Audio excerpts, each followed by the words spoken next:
You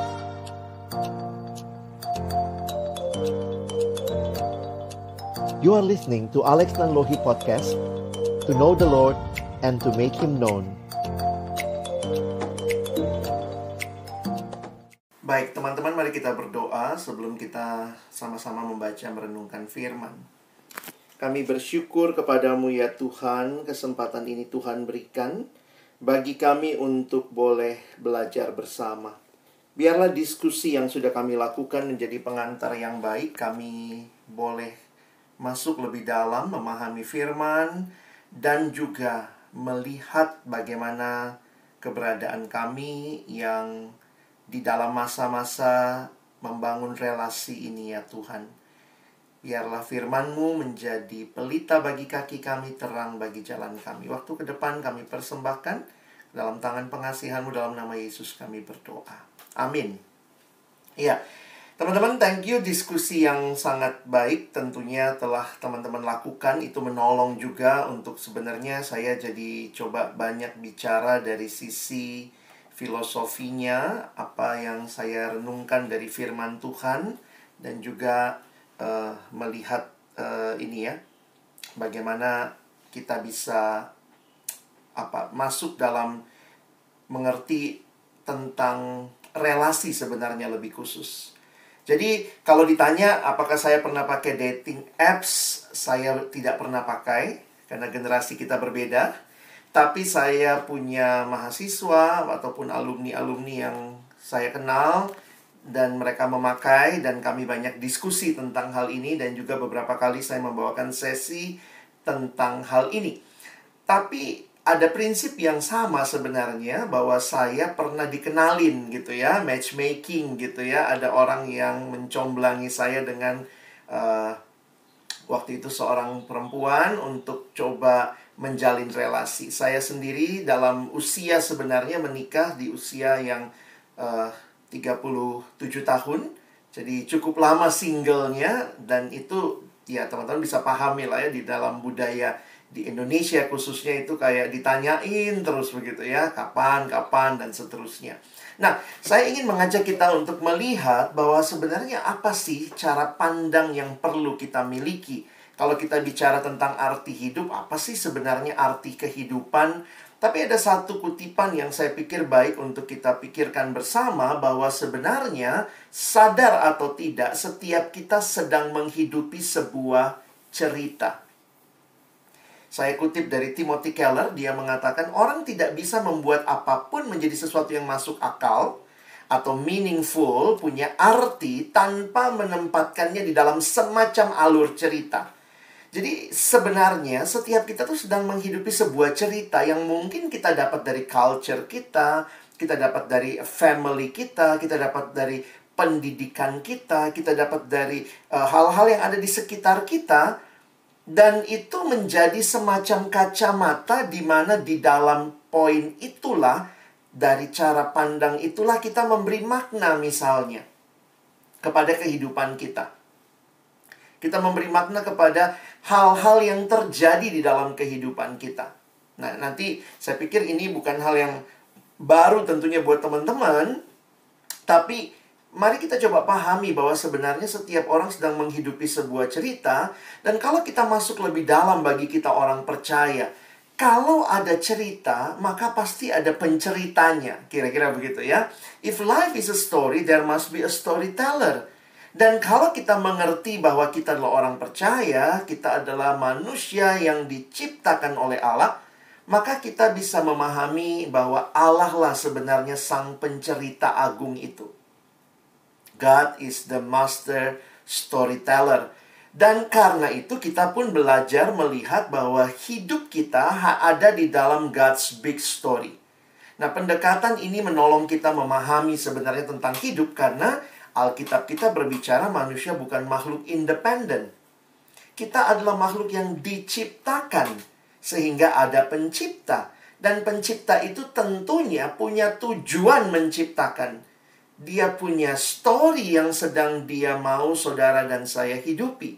Di dalam bukunya, Gambar Besar dari Allah, Vaughan Roberts, dia menuliskan ada 4 cara pandang yang utama mengerti kalau kita peres Alkitab kita, ada 4 hal sebenarnya yang menjadi cerita utamanya. 4 babak. Creation, fall, redemption, dan glorification atau consummation, atau ada yang menggunakan istilah new creation. Jadi ini bicara tentang Allah yang memulai, dia mendirikan kerajaannya, lalu terjadi pemberontakan dalam kerajaan itu, lalu sang raja memilih Israel, lalu dia datang sendiri, lalu kemudian dia kembali ke surga, dia meminta kita memperluas kerajaannya, dan dia berjanji akan datang kali yang kedua. Nah, saya meminjam satu hal lagi di dalam mengerti, karena banyak sekali pendekatan terhadap drama 4 babak ini. Ini yang paling dasar, creation, fall, redemption, consummation, atau new creation. Tetapi di dalam buku yang ditulis oleh Christopher Wright, How to Preach and Teach the Old Testament for All Its Worth, dia mencoba menggambarkan dalam 6 babak. Sebenarnya dia mengelaborasi lagi dari babak yang tadi ya. Sehingga dia mengatakan, the Bible is like a drama with 6 acts or stages. Nah, perhatikan teman-teman, kita bisa menjelaskan ini begitu ya. Kepada orang lain kalau ditanya, apa sih ceritanya Alkitabmu? Kita bisa jelaskan dalam waktu 1 menit sebenarnya ya. Kalau kita lihat dengan simbol-simbol ini, yang pertama, Alkitab bicara creation. Allah mencipta, lalu kemudian jatuh dalam dosa, fall. Lalu terjadi yang ketiga, apa ini? Nah, ini kalau kita elaborasi lagi, ini namanya promise. Allah memberikan janji sejak perjanjian lama bahwa ada penebusan di dalam Kristus, redemption, dalam Sang Mesias. Nah, kita tahu ceritanya nomor 6, itu akhir zaman, new creation. Lalu kira-kira nomor 5 namanya apa? Nah, menarik waktu saya perhatikan, Bapak Chris Wright memberikan nama tentang nomor 5 itu mission. Dan nomor 6, new creation. Nah, pertanyaannya adalah begini. Kita ada di nomor berapa? Ya, mungkin kita sadar lah ya, kita ada di nomor 5 kan? Teman-teman ada yang bilang, oh saya nomor 2. Ada di sebelahnya ular waktu itu ya. Nah, waktu kita melihat bahwa inilah ceritanya Alkitab bagi kita. Nah, teman-teman bisa memperhatikan bahwa kita sedang di dalam misi. We are on a mission. Jadi kalau kita pahami sebenarnya, jangan lupa teman-teman, bukannya kita yang punya cerita, lalu mengundang Allah masuk dalam cerita kita, tetapi konsep yang tepat adalah melihat ini ceritanya Allah, dan Allah yang mengundang kita masuk ke dalam ceritanya. This is not your story. This is not only your family story, your nation story, but this is God's story. Jadi kita terhisap di dalam kisah besarnya Allah. Kalau saudara didatangi sutradara misalnya ya, lalu kemudian dia kasih saudara peran, lalu kemudian mari masuk, saya mau bikin film, bikin cerita, anggaplah kita main drama Korea, kalau yang suka Korea ya. Oke, kamu main di drama ini. Maka tentunya teman-teman dan saya harus ikuti naskah ceritanya. We have to read the script. Kita harus melakonkan seperti yang ada di dalam naskahnya. This is not your story. This is not your film. This is not your drama. This is God's story. Dan dia mau kita membaca baik-baik untuk mengerti peran kita. Dan menariknya, ini bukan cuma cerita. Kalau cuma sekedar bicara cerita, bagi saya itu oke lah ya. Tapi ternyata saya mengutip kalimat Christopher Wright. Dia berkatakan, this is not only a story, but this is God's word. Jadi kalau kita masuk dalam mengerti hal ini, bagaimana memandang segala sesuatu dari sudut pandang Allah. From God's perspective. Termasuk relasi-relasi kita. Jadi teman-teman, kalau kita bicara relasi kita, jangan cuma bicara apa yang saya mau. Mungkin itu kayaknya gampang sekali ya. Apa yang saya mau, saya pakai dating apps karena saya mau cari ini gitu. Tetapi mari belajar melihat apa sih yang Tuhan mau. Ketika teman-teman juga diberikan mungkin passion begitu ya. Untuk udah waktunya nih ya, coba mencari pasangan hidup, coba explore dan seterusnya. Tetapi still, kenapa saya cukup panjang membahas ini untuk teman-teman mengerti begitu ya. This is not only about using dating apps. There's a bigger story that you and we involve in it.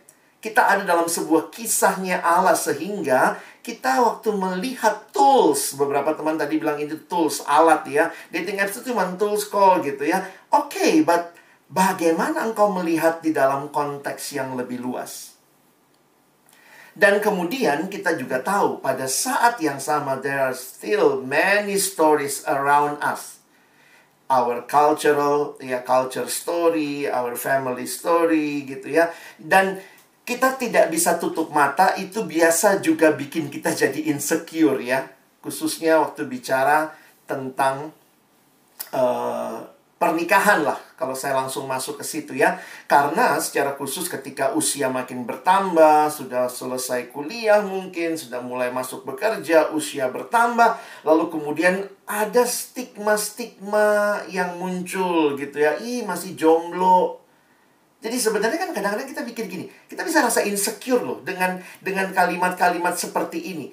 Yang menurut saya kita mesti cari lagi lebih dalam sebenarnya apa sih cerita yang sedang kita hidupi. Apakah kita hidup dalam cerita di mana kayaknya jomblo itu sangat mengerikan begitu? Karena kalau kita cuma ikuti ceritanya, nanti habis jomblo, kalau udah pacaran pun ditanya lagi tuh kapan meritnya. Insecure lagi. Kalau udah merit ditanya lagi, udah punya anak nggak? Kalau udah punya anak satu, ditanya, cuman satu. Jadi sebenarnya, ya balik lagi teman-teman ya, terus akan selalu seperti itu ya, menikah untuk bahagia, nanti kemudian lagi punya anak begitu ya, punya anak masih ditanya lagi. Jadi kalau kita cuma ikutin ceritanya culture kita saja, ya kita bakal insecure terus gitu. Whose stories are you living? Nah, saya ingat waktu akan menikah, ketemu dengan seorang abang dalam pelayanan kami, lalu dia kasih, ketemunya di lapangan parkir waktu itu ya, tiba-tiba dia ngomong, Lex, terus dia panggil saya, terus dia bilang, kita ngobrol sebentar, gimana persiapan pernikahan? Oh udah bang, saya udah siapin, undangan udah sebar gitu ya, karena tinggal 2 minggu gitu. Terus dia waktu itu bilang, boleh ya saya kasih nasihat pernikahan? Oh iya bang, silakan. Terus dia bilang, Lex ingat ya, menikah bukan untuk bahagia.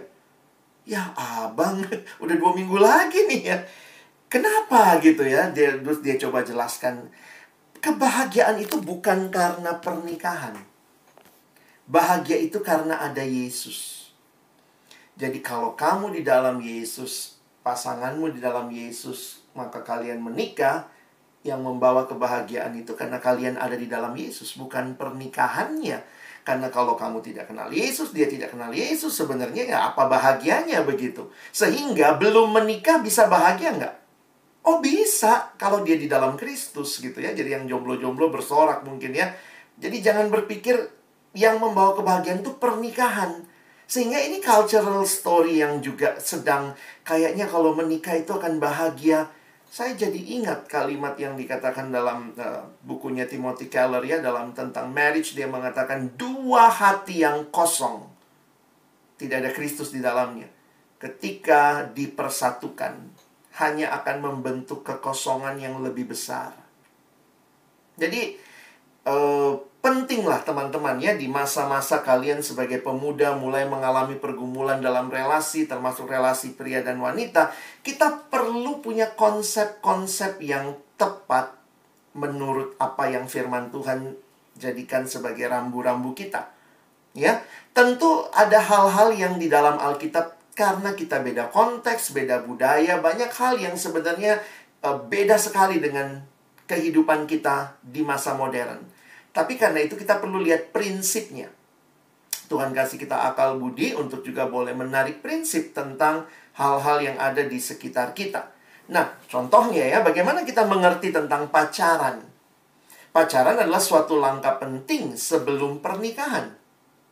Hanya dengan orang yang sudah dipertimbangkan serius untuk jadi calon istri atau suami. Dan isinya waktu-waktu berpacaran itu adalah pengenalan, adaptasi, dan kalau boleh pakai istilah penjajakan terakhir.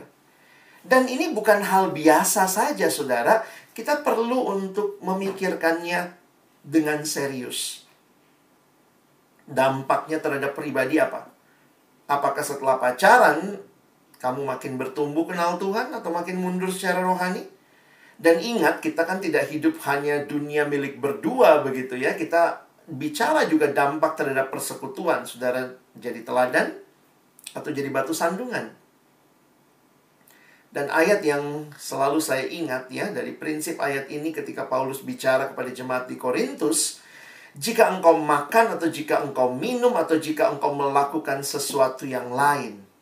Memang dia konteksnya bicara makanan dan minuman. Tapi saya berpikirnya begini. Kalau dalam hal makan dan minum yang kayaknya begitu sepele, kata anak Jakarta itu halnya receh banget gitu ya. Kalau dalam hal yang receh saja untuk kemuliaan Allah, pacaran itu bagi saya nggak receh ya. Masa makan untuk kemuliaan Allah, minum untuk kemuliaan Allah, pacaran untuk kenikmatan diri. It's not, ya nggak compatible begitu ya. Disinilah kita perlu berpikir dengan serius. Dan apa yang Alkitab sampaikan, menarik sebenarnya tidak ada ayat yang bicara secara spesifik tentang pacaran. Karena budayanya pada waktu itu pertunangan dan pernikahan. Seperti Maria dan Yusuf, mereka bertunangan. Nah, mungkin yang saya tarik sedikit adalah menariknya begini. Meskipun mereka ditunangkan, mereka matchmaking gitu ya. Abraham cari lah ya istri buat Ishak anaknya, dia cari dari kaum keluarganya. Jadi memang paling tidak juga jadi dia punya kriteria, bukan asal cari. Dan sebenarnya di dalam budaya, seorang teman yang studi perjanjian lama, dia bilang di dalam budaya Yahudi, misalnya ada konsep pertunangan. Jadi mereka memang nggak ada pacaran ya. Lalu tiba-tiba langsung, tapi kemudian pertunangan. Nah, pertunangan itu seperti yang dialami Maria sama Yusuf. Mereka sudah dianggap, bahkan dianggap seperti menikah.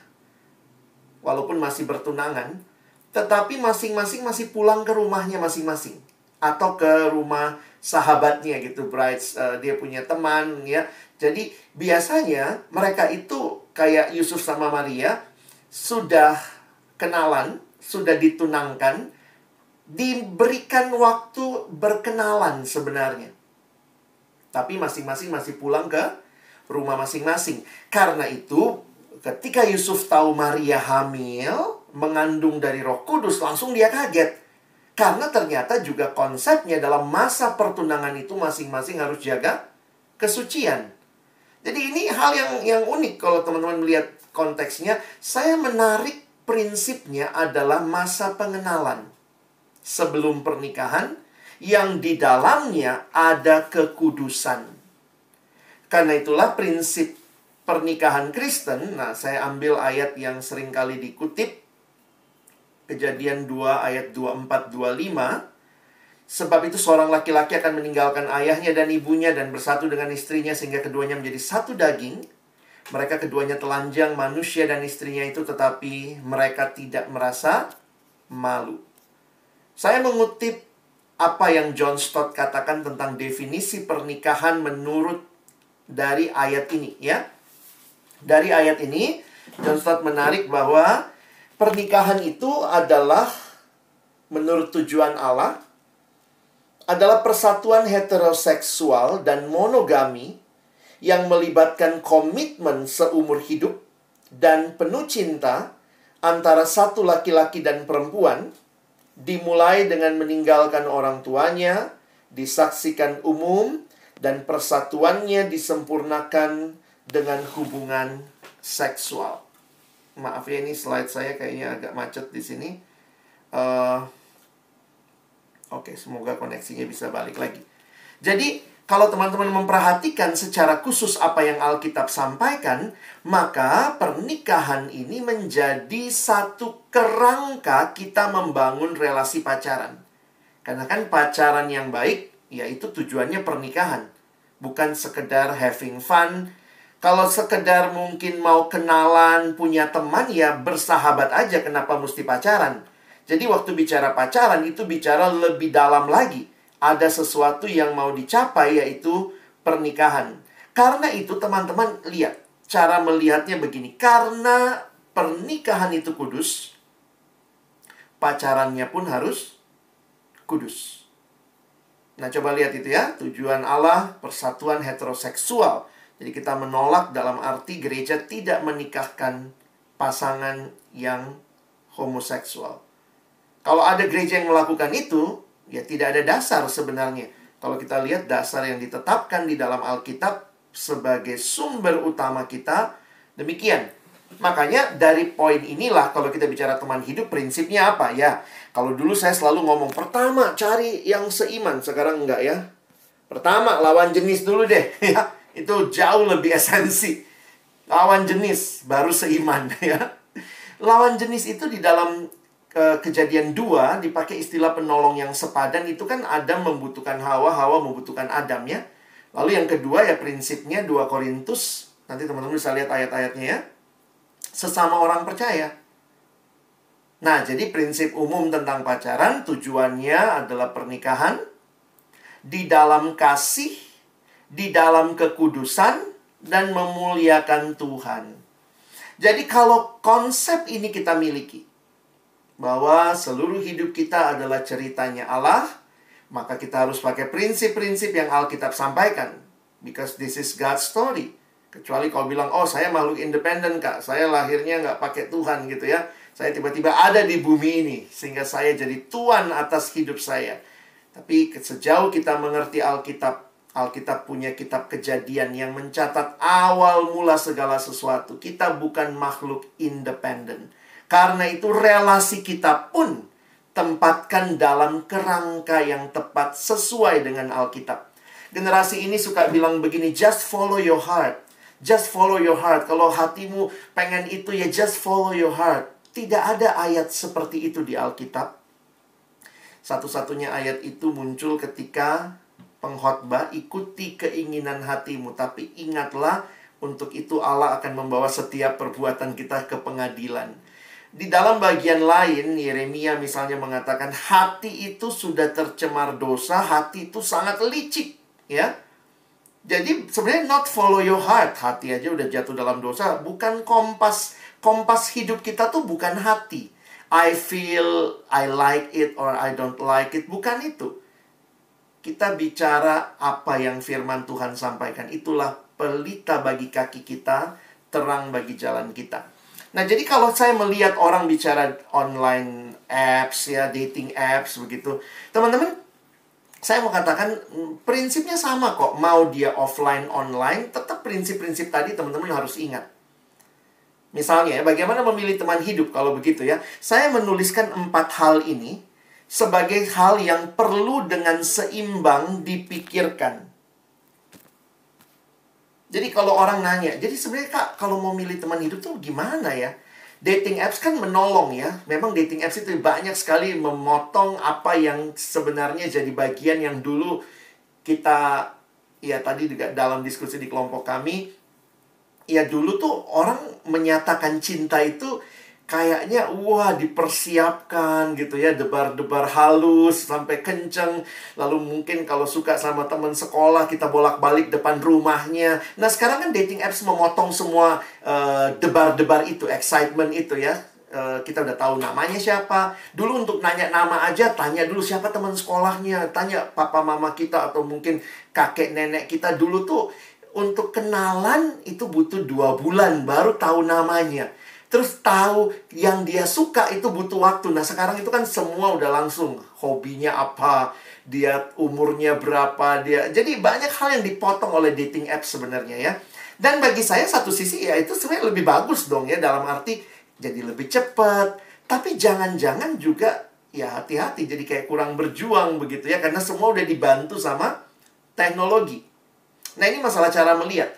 Tapi itu pun hanya tools awal. Teman-teman menjalaninya sampai kalian memutuskan oke, pacaran dengan dia misalnya, itu butuh proses pertimbangan perasaan, akal sehat, gimana komunikasi, dan juga penyerahan diri kepada Tuhan. Nah, saya harus katakan begini, di dalam setiap generasi ada tantangan. Dan generasi sekarang ini, teman-teman ada dalam generasi yang sangat meninggikan perasaan. Saya bukan mengatakan tidak butuh perasaan, tetapi ingat, perasaan bukan satu-satunya pertimbangan. Kalau lihat film, drama, lagu, semua sangat meninggikan perasaan. If you feel it, just do it. If you just follow your heart, how you feel, it's very important. Semua hal orang nanya, how you feel. Jadi, akhirnya feeling, atau ada yang pakai bahasa lain, chemistry, itu jadi segala-galanya. Padahal ternyata bukan demikian. Di dalam realita memilih teman hidup, jangan berpikir perasaan segala-galanya. Bahkan, teman-teman ya, karakter pun bukan segala-galanya. Oh, begitu ya? Iya dong. Karena apa begini? Saya kasih contoh aja ya. Ada orang ketemu satu teman, dia udah bilang, "Kak, saya dapat banget feel-nya. Karakternya tuh udah pas banget yang saya suka. Dia baik, dia apa, dia apa, dia apa." Terus saya bilang, "Masalahmu di mana?" Dia bukan anak Tuhan, Kak. Bukan orang Kristen. Tuh kan? Just because you have the feeling, just because it have a character there, apakah pasti kehendak Tuhan? Tunggu dulu. Makanya perlu kenal. Kalaupun dia anak Tuhan, tanya lagi. Ini anak Tuhan yang bertumbuh atau sekedar Kristen? Banyak Kristen KTP. Kristen tanpa pertobatan, Kristen tanpa perubahan, Kristen tanpa kehidupan yang dia bangun kudus di hadapan Tuhan. Jadi, teman-teman, apa yang dating apps tolong, bahkan sesudah ketemu pun tetap butuh pengenalan. Bahkan sebenarnya pernikahan itu salah satu yang saya senang bicara pernikahan itu pengenalan seumur hidup terhadap pasangan kita. Jadi, mari kita lihat nih ya, hati-hati ketika perasaan jadi segala-galanya, ingat pakai akal sehat. Lihat karakter, komunikasi, wah ini dia pas banget. Tapi apakah dia anak Tuhan? Nah, jadi kalau kita lihat, nanti kita mesti bertumbuh dalam semua aspek ini. Ya? Oke, 5 menit terakhir saya coba melihat beberapa hal. Ini kalau bicara dating apps lah ya. Apa tipsnya? Atau mungkin bukan tips kali ya. Beberapa guidance yang perlu kita ingat. Ketika orang memakai dating apps pun, ya, saya jujur aja harus katakan, saya nggak bisa menilai bahwa yang pakai dating apps itu lebih nggak benar daripada yang nggak pakai. Nggak juga. Karena ini cuman tools, sekali lagi, untuk menolong. Tentu ada tujuan lain yang mungkin dimiliki, itu bisa aja ada. Tapi kan secara umum lah. Ini kan tools untuk menolong orang bertemu, begitu ya. Maka ini beberapa hal yang saya harus ingatkan. Utamakan relasi dengan Tuhan di atas segalanya. Hidup dalam prinsip-prinsip kebenaran firman Tuhan, termasuk dalam memilih teman hidup. Jangan berpikir kalau teman-teman main dating apps, pakai dating apps itu nggak ada hubungannya sama Tuhan ya. Maka kita mesti jaga nih, bergantung penuh kepada Tuhan dalam memilih teman hidup. Bukan sekedar pada online dating apps. Bukan online dating apps itu yang sebenarnya menjadi satu-satunya cara. Itu Tuhan pakai mempertemukan. Tetapi siapa yang bekerja di balik semuanya itu? Buat kita orang percaya, kita sadar itu adalah Tuhan sendiri berkarya. Ya, jadi memang budaya gampang banget swipe, match, chat gitu ya. Itu kayaknya banyak sekali membuang waktu yang dulunya sangat panjang, atau maksud saya memotong waktu yang dulunya sangat panjang. Jadi saya juga harus katakan begini, setiap tools di setiap zaman pasti harus punya kewaspadaan buat kita, ya. Waspadai budaya yang dibangun melalui online dating apps. Misalnya fokus hanya pada penampilan fisik, karena that's how it is. Bagaimana dia bekerjanya, ya memang mau nggak mau kan yang dipasang foto ya, bukan resume visinya, bagaimana karakter dia. Agak sulit, walaupun ditulis pun orang belum tentu percaya. Jadi fokus pada penampilan fisik. Ya, saya bukan masalah, kita semua seneng kok penampilan fisik, jangan bohong ya. Kita pasti seneng melihat penampilan fisik, tetapi sekali lagi itu kan bukan segala-galanya. Jadi hati-hati dengan budaya cuman karena senang. Saya layani anak SMA gitu ya. Jadi kadang-kadang tuh lucu, bukan lucu ya, kayak obses banget gitu. Lihat artis Korea kayak wow wow, dia segala-galanya, aduh ingin jadi suaminya atau ingin jadi istrinya maksudnya gitu ya. Itu kayak yang kamu lihat apa gitu, sampai menyerahkan diri jadi istrinya, walaupun mungkin mereka bercanda gitu ya. Hanya fisik. Jadi hati-hati. Jadi ini warning aja, walaupun ini pun bisa terjadi di offline juga bisa. Ketemu sekali lihat, wah dia nge-gym, badannya bagus, atau cantik banget gitu ya. Wah wajahnya mulus, licin banget ya, lalat nempel terpeleset begitu. Itu sekali lagi bukan segala-galanya. Lalu budaya instan tadi ya, karena sekarang kan maunya semua cepat. Jadi yang dulu opa oma kita, kakek nenek kita membutuhkan waktu setengah tahun untuk dapat nomor teleponnya, untuk dapat alamat rumahnya. Kita sekarang butuhnya cuma beberapa detik gitu ya. Nah itu budaya instan jadinya, dan mudah beralih. Nggak suka ini ya swipe aja. Nah ternyata saya ketemu beberapa teman yang cerita, iya kak, masa tuh orang nggak suka sama gua, kita udah kopi darat, ketemu, dia nggak suka, langsung di-blok gua kak, gitu ya. Saya bilang, wow, begitu gampang ketemu, begitu gampang juga beralih. Dan memang mudah untuk tidak jujur. Ya, masalah data yang diberikan bisa gampang sekali hoax dan seterusnya. Beberapa teman juga kecewa waktu ketemu, ternyata tidak sebagus fotonya gitu ya. Karena foto itu ada angle tertentu yang bikin ganteng atau cantik ya. Pastikan, apa yang jadi motivasi saudara menggunakan itu? Supaya nggak baper. Ini bersahabat, cari pacar, dan pastikan juga orang itu cari apa gitu. Jadi jangan akhirnya saya ketemu beberapa orang yang kayak komplain gitu. Iya kak, kok dia begini sih gitu ya. Padahal saya pikir ya dari awalnya kalian nyari apa. Dan ingat, match di dating apps bukanlah segalanya. Perjuangkan pengenalan yang dalam, baik secara online maupun offline. Nah jadi sebagai penutup, pegang prinsip ini. Sebenarnya untuk semua hal dalam hidup kita perlu belajar prinsip ini ya. Masalah menggunakan dating apps, misalnya masalah kita lakukan ini dan itu, bekerja ini dan itu, mesti selalu mikir, ini memuliakan Allah nggak?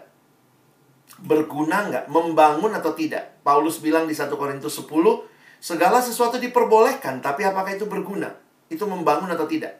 Itu mengikat dalam dosa atau tidak?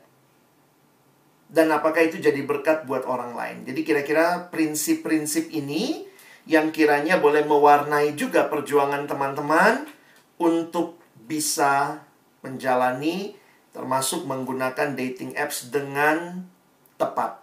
Jadi kalau ditanya, saya setuju atau tidak dating apps? Saya bilang balik lagi. Kalau saya setuju, itu karena ada gunanya. Kalau dipakai dengan benar.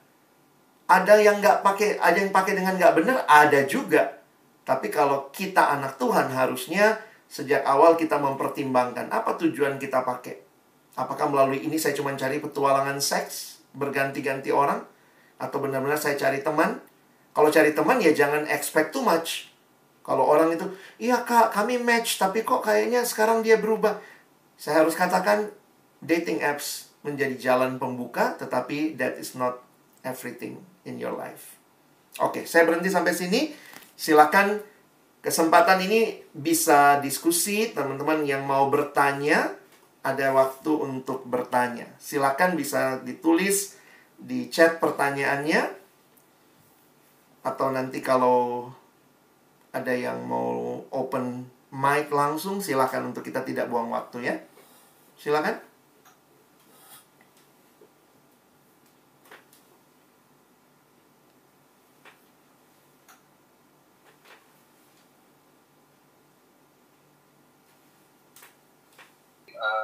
Gimana teman-teman pemuda misalkan itu apakah menggunakan dating apps ini, online apps ini sudah menjadi sesuatu yang cukup common gitu. 1-2 tahun terakhir ini makin banyak yang pakai. Dan itu teman-teman mahasiswa tingkat-tingkat akhir ataupun juga alumni. Dan itu makin umum. Walaupun mungkin budayanya di Indonesia kayak khususnya di persekutuan itu masih kayak tabu. Tapi belakangan jadi menarik juga. Tabu-tabu tapi kalau banyak yang make, tahu-tahu ketemu. Ih, Aku ketemu dia loh Kak, dia pakai ternyata. Lalu kemudian, nah, refleksi saya begini. Kenapa ya di persekutuan, di gereja, di mana sebenarnya itu tempat yang sangat baik untuk mencari kan? Mau mancing ikan ya datangnya jangan ke toko buah kan? Atau mau beli ikan jangan beli ke toko buah, nggak ada gitu. Mau beli buah jangan cari di penjual ikan. Tapi budayanya mungkin yang memang merasa itu masih tabu, terus beberapa melihatnya itu putus asa sampai kayaknya kok mesti pakai itu gitu ya. Emangnya nggak bisa ngomong langsung begitu. Tapi di sisi lain saya jadi mikir gini, apa memang persekutuan bukan safe place ya untuk orang menyatakan kebutuhannya dan bisa dihargai? Nah ini jadi pertanyaan juga nih. Kalau tiba-tiba ada satu teman ngomong, iya gue butuh teman hidup nih, kita langsung, weird amat sih. Jadi sebenarnya sampai di tempat seperti itu orang bisa begitu rupa mengungkapkan kebutuhannya. Di tempat yang sebenarnya this is our home, this is our safe place, it should be. Tapi ternyata jadi itu refleksi saya, jangan-jangan kita gagal juga jadi persekutuan ya. Sehingga orang-orang lebih nyaman, lebih terbuka di dating apps. Nah, tapi di sisi lain saya tanya juga, kenapa lu pakai dating apps? Ada satu teman sangat friendly, open, ketemu orang juga gampang. Nah, dia bilang khususnya di masa pandemi, Kak, my circle is just this. Kantor, gereja. Kantor, gereja. Beberapa kali paling nge-gym. Tapi nge-gym juga kan sekarang tutup gitu ya. Jadi dia bilang, gue nggak punya circle lain nih. Sementara dia ngerasa juga ya, ini kadang-kadang udah mentok. Di kantor nggak mungkin katanya. Di gereja juga orangnya itu aja gitu ya. Kayaknya nggak ada yang gue feel. Gue mesti cari di mana, Kak? Ini lagi pandemi, gue mesti cari di mana? Ya udah, gue main dating apps. Dan di dating apps, nah ini ada juga dating apps yang makin favorit nih ya. Dibanding misalnya kalau di Indonesia dulu kan Tinder tuh luar biasa gitu. Sekarang banyak yang ke Bumble. Karena di Bumble katanya mereka bisa set lebih jelas apa yang mereka mau. Kalau Tinder itu kan hanya physically. Kalau Bumble misalnya ada pilihannya mau cari relationship yang lebih dalam atau apa, cari yang Kristen. Nah itu bisa di situ. Jadi opsi itu jadi menentukan. Nah dan kemudian dia ketemu dua orang.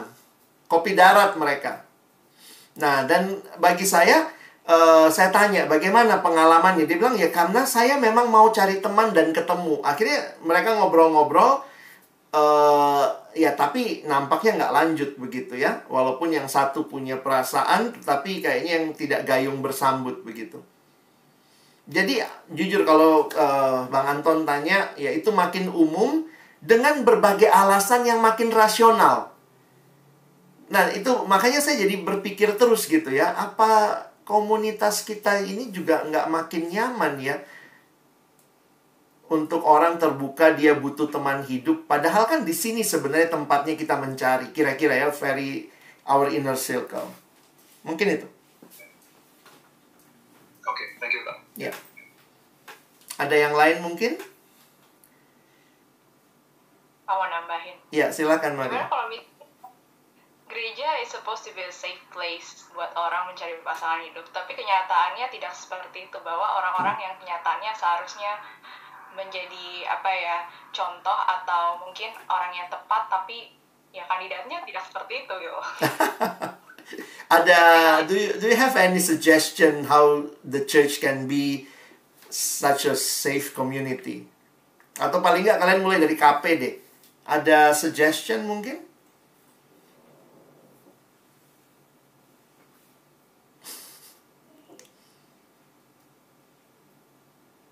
Saya lagi berpikir perlu perlu small group yang lebih intens kali ya, sehingga paling nggak we can pray for one another.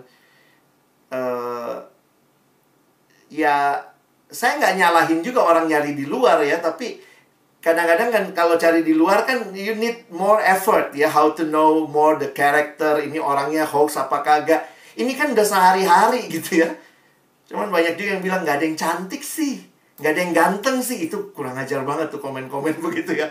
Maksudnya gini, kayak ngerasa di persekutuan ini kayaknya nggak ada nih yang pas dengan yang, ya memang oke, it's not maybe your type, tapi please hargai satu sama lain ya. Ada pertanyaan nih ya ke saya, gimana komentarnya soal sugar daddy and mommy apps? Saya nggak terlalu paham pertanyaannya, tapi kalau bicara sugar daddy dalam arti yang biasa kita dengar, it's more negatif ya. Kalau mungkin ada apps-nya, saya nggak tahu ya. Tapi akhirnya saya melihat di balik apps ini sebenarnya mengungkapkan kita semua punya kebutuhan. Nah, yang lebih mengerikan adalah ketika kebutuhan itu tidak mendapat pemenuhan yang seharusnya. Nah, ini yang saya pikir, kalau teman-teman belajar jadi orang yang bikin dating apps, ada juga kan dating apps Kristen ya, kalau di Indonesia jodohkristen.com misalnya, itu kan karena dia lihat kebutuhan. Nah, bayangkan ketika kebutuhan itu diangkat, tapi tidak dalam koridor yang benar, maka bisa jadi tuh, saya butuh yang merhatiin. Yang satu misalnya bikin aplikasi yang udah, yang penting ada yang merhatiin. Nggak peduli dia udah married kah, dia apa, yang penting dia punya duit, dia bisa merhatiin. Maka kebutuhan ini dipenuhi. Sehingga saya bertemu juga beberapa teman, nggak usah lewat dating apps lah ya. Di beberapa teman tuh di kantor terjadi tuh. Di rumah berantem sama suami atau istri, di kantor ketemu yang perhatian, pulangnya searah, mungkin apa, naik MRT bareng. Lama-lama jadi kayak, kok dia ngerti gua ya? Kok dia ngerti gua ya? Padahal kita lupa, dia suami orang, dia istri orang. Nah, ini kan kita perlu yang empat tadi ya. Jangan cuma mikir perasaan. Saya kok terpenuhi ya dengan kehadiran dia? Kok saya makin adore dia ya? Nasihat-nasihat yang dia kasih kayaknya pas banget dengan pergumulan saya.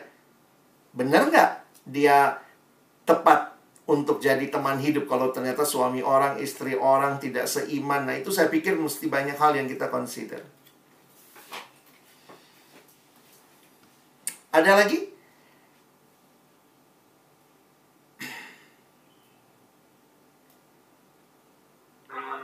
Boleh tanya lagi? Silakan Jason. Bagaimana gitu pendapat kakak tentang long distance relationship gitu? Ya, kan dampaknya kalau itu ya komunikasi dan hubungan hanya bisa dilakukan secara online ya, bisa chat, video call dan lain-lain. Ya. Apakah kalau itu apa namanya kita tidak bisa menentukan, oh saya ingin maksudnya memutuskan dia pasangan hidup saya hanya berdasarkan LDR atau sebenarnya bisa apakah harusnya setelah LDR ada jangka waktu di mana bisa ketemu privately sebelum memutuskan, atau bisa setelah LDR langsung memutuskan pernikahan? Oke, love is a mystery. Itu juga mesti ingat ya. Even the Bible, di dalam Alkitab juga dikatakan ya, di dalam kitab Amsal 30, nanti teman-teman lihat ya ayat 8 dan 9 gitu ya, ada hal-hal yang tidak dimengerti. Dalam arti begini, untuk beberapa orang LDR oke aja tuh, it works for them. Tapi buat orang ini kok nggak works buat dia. Sehingga memang akhirnya dalam pengalaman orang melihat ada prinsip umum yang diambil, bahwa ternyata bukan masalah jauh atau dekat, tetapi masalah kualitas misalnya. Bagaimana masalah kualitas relasi? Kamu satu kota, tapi ketemunya cuma sebulan sekali, 2 jam. Dengan kamu beda kota, beda negara, tapi video call tiap malam. Mana yang relasinya lebih? Jadi bukan masalah distance-nya, tapi the quality of the relationship. Jadi banyak juga kita dengar cerita misalnya kakek nenek kita yang dulu tuh satu di kota, satu di kampung, kirim surat 3 bulan baru terima. Jadi sebenarnya bagi saya begini, saya ingat kalimat kunci ya yang bilang begini, jatuh cinta itu mudah, Yang sulit itu bangun cinta. Nah, dan bangun cinta itu seumur hidup. Nah, jadi buat beberapa orang yang dulunya LDR, tapi ternyata mereka bisa membangun cinta dengan baik, it works for them. Tapi ada juga yang memang buat mereka tuh LDR langsung jadi, ada yang bilang, oh maaf kak, bahasa kasih saya kehadiran. Jadi kalau dia cuma ada di tempat lain, tidak ada di sini, itu nggak bisa, nggak works buat saya. Nah, saya juga pikir ada orang-orang yang tipe-tipe seperti itu. Tapi setiap orang perlu berpikir lebih dalam tentang kualitas relasi yang diperjuangkan. Termasuk waktu mau memutuskan untuk jadian atau tidak. Mungkin nggak jadian, nggak pernah ketemu. Mungkin aja. Apa sih yang nggak mungkin? Tuhan bisa kok mempertemukan. Ya kayak di Alkitab banyak nggak pernah ketemu jadian gitu ya. Tapi dipertemukan karena budaya. Yang penting adalah setelah itu bagaimana kualitas relasi yang mereka bangun. Nah, buat kita manusia modern, kita taruh pengenalannya di depan. Kita mau kenal dulu nih. Supaya nanti, jadi banyak kali juga saya pikir gini, hati-hati. Ini kalau dibahas bisa panjang sih ya. Buat kita, komitmen menjadi kunci. Karena kalau begitu komitmen hilang, ketika perasaan tiba-tiba hilang. Coba yang udah pacaran. Pernah nggak tiba-tiba kayak, aduh kesel banget, nggak ada rasa nih punya pacar. Apa yang mempertahankan hubungan itu? Bukan perasaan, tetapi komitmen. Nah, saya melihat di dalam beberapa situasi tertentu dalam LDR yang mempertahankan relasi itu adalah komitmen. Lalu bagaimana dalam komitmen itu perasaan dibangun, supaya nggak hambar, terus punya perasaan, pengenalan dibangun, bagaimana punya pengenalan.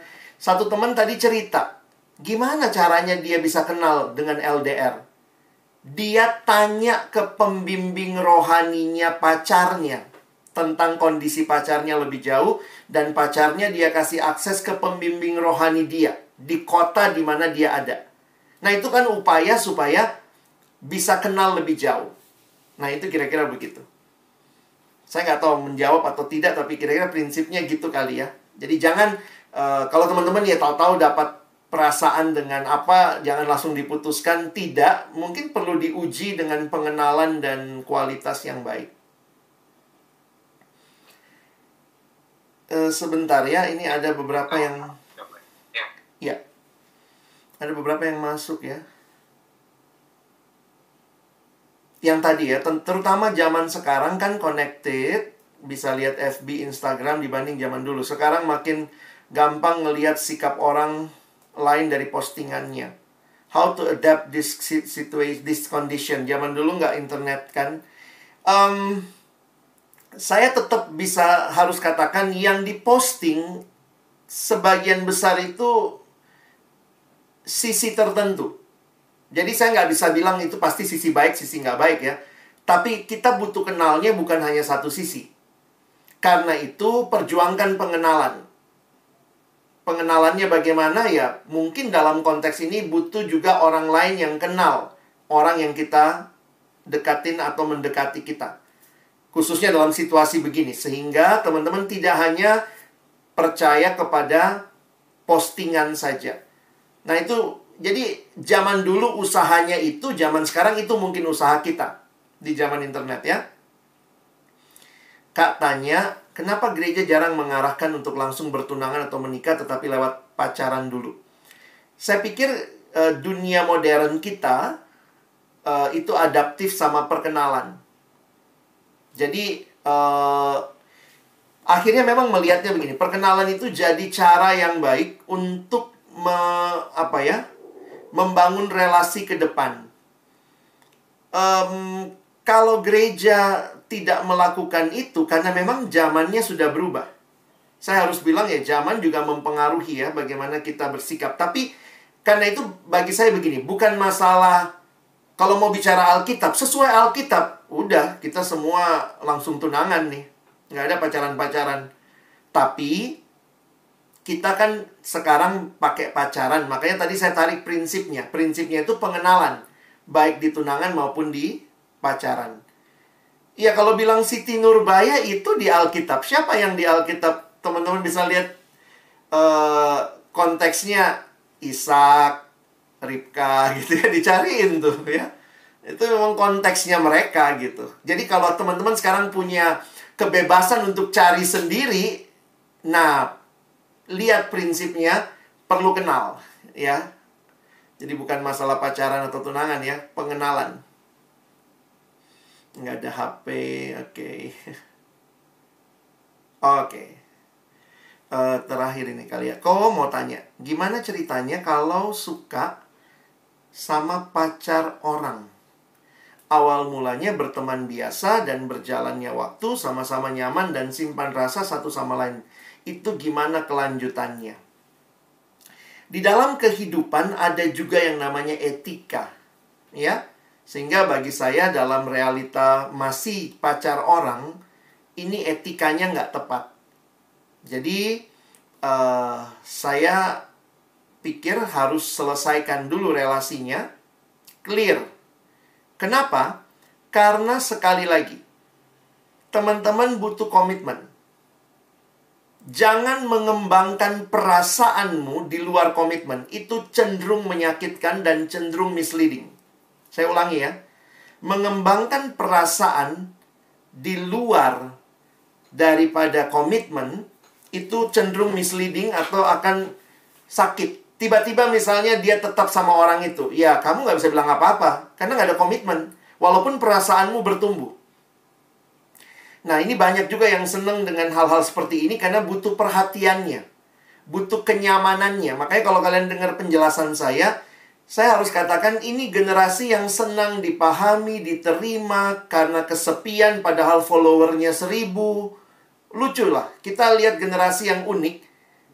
Saya ada juga dalam sedikit generasi ini gitu ya. Pernah ngelihat pengalaman seperti itu. Dan akhirnya sadar. Kekuatan kita komitmen. Jadi, jangan dekat pria wanita mengembangkan perasaan tanpa komitmen. Itu sakit hati pasti. Ya. Kecuali bilang ini masa PDKT. Masa PDKT pun ada batasnya. Jangan kelamaan PDKT. Karena itu akan membuat yang satu baper, sementara kamu nggak pernah bisa kasih kepastian. Nah itu, karena cuma senang diperhatikannya aja gitu ya. Jadi kalau ditanya gimana kelanjutannya, jelaskan komitmen kalian apa. Dan jangan berharap lebih dari komitmen. Kalau dia masih pacar orang, dia sedang komitmen sama orang lain. Dengan kamu nggak ada komitmen, jangan. Itu nyakitin diri lah. Kalau bekas pacar atau ex orang, ya kalau sudah tidak ada komitmen, silakan ya. Satu lagi ya. Pak, apa pendapat Bapak mengenai cowok yang memberikan harapan ke banyak cewek di waktu yang bersamaan? Ujungnya jatuhnya cuma PHP. Ini banyak penyakit laki-laki nih ya. Kemudian apakah ada boundaries tertentu antara pertemanan antar lawan jenis? Saya pikir pertama begini ya. Saya ketemu beberapa cowok yang seperti itu dan nggak sadar loh. Bener, itu bukan, maaf yang perempuan ya. Bukan mereka tuh mau mempermainkan. Memang nggak sadar. Khususnya cowok-cowok yang bilang, saya tuh baik sama semua orang. Dia pikir kebaikan pada semua orang, dia tabur sama semua, jadi PHP sama semua. Ternyata jauh lebih banyak yang sakit hati.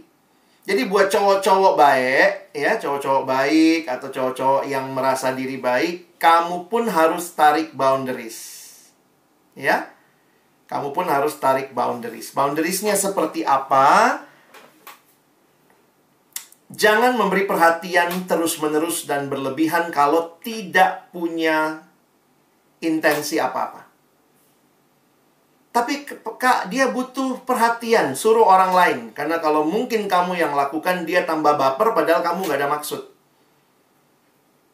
Kalau istri saya bilangnya gini, sebelum ada komitmen, perempuan ya, sebelum ada komitmen disampaikan pernyataan ya. Sebelum ada pernyataan dari si cowok, perempuan jangan melayang. Kalau dia sudah ngomong, sudah menyatakan, barulah kamu bisa tahu. Tapi kalau sebelumnya, sebenarnya kita lebih baik tidak berasumsi dulu. Takutnya nyakitin. Karena saya ketemu satu anak, dia tanya ya, ini seorang anak perempuan. Kak, saya bingung deh. Dia perhatiin saya, dia terus perhatiin saya, kadang-kadang kirim ini, lakukan ini, dia chatting saya, dia tanya udah makan atau belum. Terus dia tanya sama saya, Kak, dia suka nggak sama saya? Terus saya bilang, loh kok tanya sama saya? Tanya sama dia dong. Kenapa tanya sama saya? Saya nggak tahu, yang tanya sama dia. Nah poinnya waktu itu dia bilang gini, tapi saya malu tanyanya ya. Kalau kamu malu tanyanya, mungkin pakai orang lain ya yang bisa nanyain gitu ya, bantu nanyain. Maksudnya untuk apa? Kalau memang nggak ada apa-apa, dia memang tipe orang yang baik sama semua orang, stop juga ngerasain sesuatu. Karena sekali lagi, perasaan ini unik ya, bisa menguasai loh. Kalau kamu lagi merasa sesuatu, baper, itu saat teduh pun bisa kayak tentang dia nih. Padahal ini lagi bicara Tuhan Yesus. Oh ini dia ini. Oh ini dia ya. Dia lewat depan kamu, mikir, wih pasti dia suka. Dia ambilin sendok, rasanya wah dia udah menyerahkan seluruh cintanya. Makanya bagi saya sekali lagi, ini prinsip ya yang mesti dipikirin. Jangan membangun kedekatan, relasi. Jangan mengembangkan relasi kedekatan pria wanita tanpa komitmen. Itu cenderung menyakitkan bagi salah satu atau keduanya. Nah ini yang saya pikir hati-hati ya. Karena generasi ini generasi yang butuh perhatian. Dan kadang-kadang kita dapat dari orang yang gak ada komitmen apa-apa. Dan kalau dia gak punya komitmen itu, tahu-tahu dia pacar orang, tahu-tahu dia cuman seneng sama semua orang. Dan kita yang akhirnya baperan. Ini never ending discussion sebenarnya. Kita mau endingnya kapan nih? Kalian, you need another discussion after this ya. Tapi saya terbuka ya. Kalau teman-teman mau nanya-nanya, mau ngobrol, silakan bisa DM saya di Instagram juga. Jadi ya karena ini masa-masa dimana kita butuh untuk sama-sama bergumul, serius, dan juga bisa punya guideline yang baik. Oke? Thank you. Kalau di saya pertanyaannya udah habis. I pass the time to Jason ya. Thank you teman-teman. Terima kasih kepada Pak Alex atas pembagian firman-Nya.